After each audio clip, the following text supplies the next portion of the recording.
আজকের এই দৈনিক বৈঠকে সংক্ষিপ্ত সময়ে বক্তব্যের বিষয়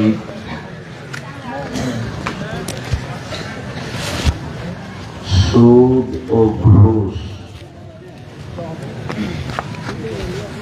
যেসব পাপের কারণে সরাসরি জাহান্নাম ঘোষণা হয়েছে তার একটি বড় পাপ হচ্ছে সুদ খাওয়া, সুদ নেওয়া, সুদ দেওয়া, সুদের সাক্ষী থাকা, সুদের অঙ্ক কষা।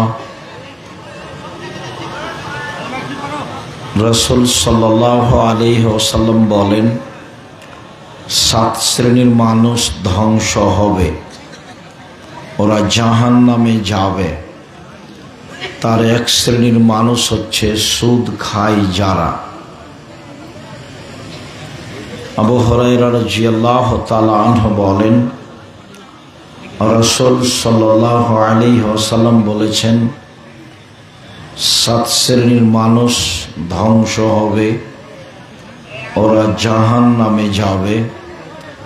তার এক শ্রেণীর মানুষ যারা শিরক করে, এক শ্রেণীর মানুষ যারা মানুষকে হত্যা করে, এক শ্রেণীর মানুষ যারা সুদ খায়,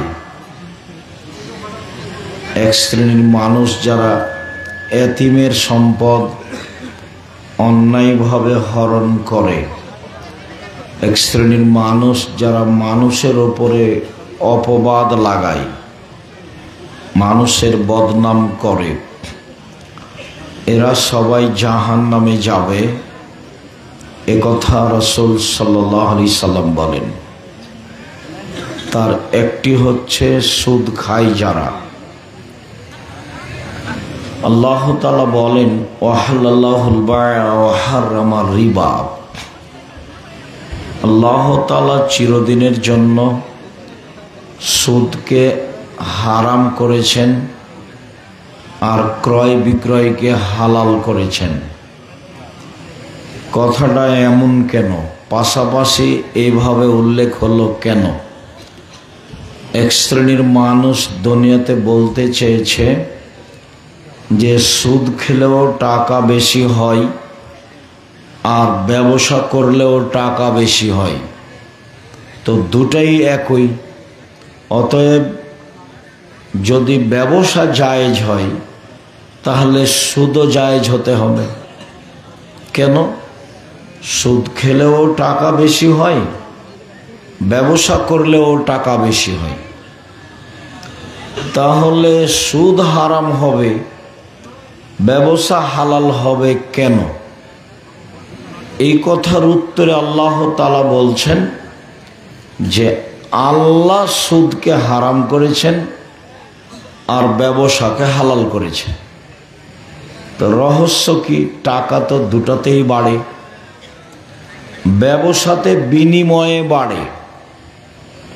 ব্যবসাতে বিনিময় মানে আমি 1 কেজি বেগুন কিনলাম, বিনিময়ে 30 টাকা দিলাম। এটা হলো ক্রয় বিক্রয়, লেনদেন। ব্যবসা লেনদেনে চলে, একটা দিয়ে একটা নিতে হয়। কিন্তু সুদে কিছু দেওয়া লাগে না, এমনিতে আসে, হুবহু ওইটাই বাড়ে। সুদ হারাম কেন? সুদ খেলে টাকার উপরে জুলুম করা হয় এজন্য। কিভাবে? টাকার জন্ম হয়েছে বিনিময়ে ব্যবহারের জন্য, মুদ্রার জন্ম হয়েছে বিনিময়ে ব্যবহারের জন্য।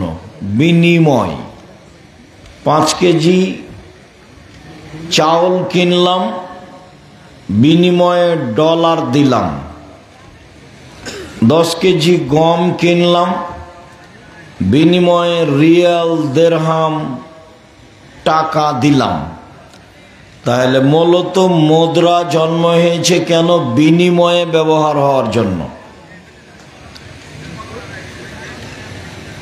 তো তো মুদ্রা দিয়ে যখন মুদ্রা নেওয়া হবে, কোনো কিছু নেওয়া হলো না, বিনিময় হলো না, শুধু ওইটা দিয়ে ওইটা নিল, 100 টাকা দিয়ে 120 টাকা নিল, বিনিময় কিছু হলো না, তখন টাকার উপরে জুলুম করা হলো। কেন? টাকা এই জন্য জন্ম নেয়নি। টাকা কি জন্য জন্ম নিয়েছে, ওকে কিভাবে ব্যবহার করতে হবে বোঝা যায় না মনে হয়, বিনিময়ে ব্যবহার করতে হবে। তো যখন টাকা নিয়ে টাকা দিয়ে টাকা নেওয়া হলো, তখন সেটা কি বিনিময় হলো? বিনিময় হলো না। তখন এই জিনিসটা আল্লাহ যে জন্য সৃষ্টি করেছেন টাকাকে, সেটা আর হলো না, তখন জিনিসটার প্রতি জুলুম করা হলো। তো যার উপরে জুলুম করা হয় সে থাকতে পারে না। আমাদের মা চাচিরা, বৌমা যদি একটু কাজ ভুল করে তো চাঁপাইনবাবগঞ্জের ভাষাতে বলে, আ দেখলে বেটি তোর মা তোকে কিছু শিখায়নি।